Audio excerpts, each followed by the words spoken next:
Doença de Moyamoya. A doença de Moyamoya é uma rara condição das artérias carótidas. É uma doença não frequente e grave, descrita há menos de 100 anos. Neste artigo contamos suas principais características. A doença de Moyamoya é um transtorno arterial. Precisamente, é um transtorno da angiogênese, ou seja, da formação dos vasos sanguíneos. Afeta as artérias carótidas internas no trajeto de ingresso ao crânio. Anatomicamente, as artérias carótidas nascem como dois vasos próximos ao coração. Em seguida, dirigem-se para cima pelo pescoço, onde cada uma se divide em duas: artérias carótidas internas e artérias carótidas externas. Desde o pescoço, cada par de vasos ingressam no crânio levando sangue bombeado pelo coração para o encéfalo. Além disso, entende-se que uma doença nestes vasos é potencialmente letal. Na doença de Moyamoya, as artérias carótidas internas se estreitam, reduzindo o fluxo sanguíneo até o cérebro. Como o corpo humano tem entre suas prioridades assegurar uma boa irrigação cerebral, desenvolve, dessa forma, uma rede de pequenos vasos sanguíneos para saltar a obstrução. Esses novos vasos cumprem a função de gerar uma via acessória de transporte de sangue desde o coração. Ainda, os pequenos vasos colaterais localizados na base do crânio, ao serem vistos por métodos diagnósticos complementares, emulam a fumaça do cigarro no ar. Moyamoya em japonês significa nuvem de fumaça. Daí a etimologia do nome da doença. Ademais, é a palavra que descreve a fumaça que sai dos vulcões. Por meio de imagens geográficas, os cientistas Suzuki e Takaku nomearam esta doença no ano 1969. Distribuição da doença de Moyamoya. A doença tem uma distribuição etária em 2 picos. Geralmente, os sintomas se tornam presentes em crianças e em adultos de média idade. O primeiro grupo etário mais afetado são as crianças entre 5 e 10 anos de idade. Ainda, o segundo grupo são as pessoas entre 30 e 50 anos. Ainda que tenham surgido casos em todo o mundo, com baixa frequência, pode-se dizer que a área mais afetada é o Sudeste Asiático. Em suma, países como Japão, China e Coreia concentram a maior quantidade de casos mundiais.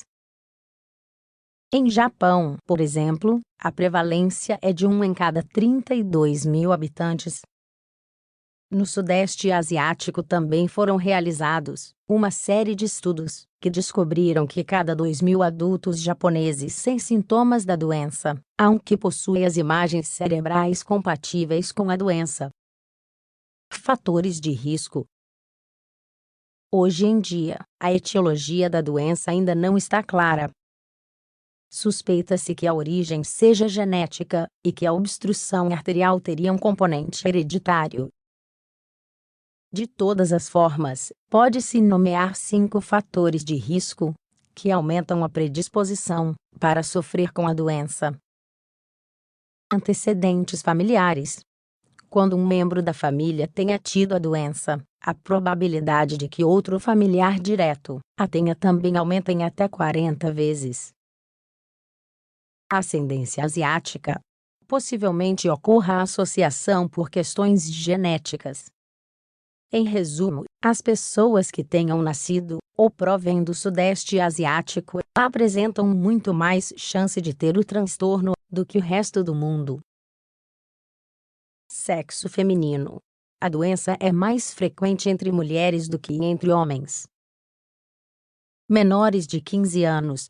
A idade pediátrica, como explicamos anteriormente, é um dos grupos etários mais afetados. Outras doenças. Alguns casos de Moyamoya foram descritos combinados com certas doenças, como a síndrome de Down, por exemplo. Sintomas da doença de Moyamoya.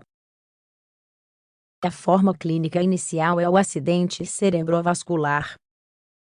Seja porque a obstrução arterial não deixa passar fluxo suficiente de sangue para o cérebro, seja porque os vasos acessórios são fracos e se rompem ante o esforço. Tanto a isquemia como a hemorragia são um resultado quase letal. O acidente cerebrovascular pode dar avisos prévios. Nas crianças, costumam surgir crises convulsivas repetidas, que respondem a uma falta de suficiente irrigação cerebral. Nos adultos, podem ocorrer isquemias transitórias, que são expressas como hemiparesias ou hemiplegias. Os seguintes são sintomas de má irrigação encefálica: dor de cabeça, alterações visuais, dificuldades na fala, movimentos involuntários. Na idade pediátrica, um desencadeante habitual é o choro. Nesse sentido, as crianças hiperventilam ao chorar intensamente. Contudo, a hiperventilação exige uma mudança no fluxo de sangue para o cérebro, que é regulada através da constrição e dilatação dos vasos sanguíneos. Com isso, os vasos podem se romper. Diagnóstico e tratamento. A única forma de diagnosticar a doença é com imagens cerebrais. A angiografia e a angiorressonância são os exames de excelência para detectar a doença.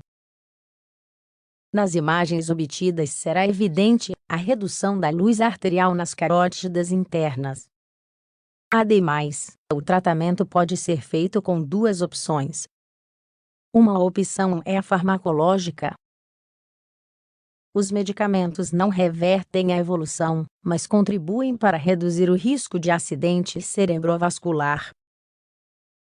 São utilizados anticoagulantes, vasodilatadores e antiagregantes plaquetários. A segunda opção é o tratamento cirúrgico.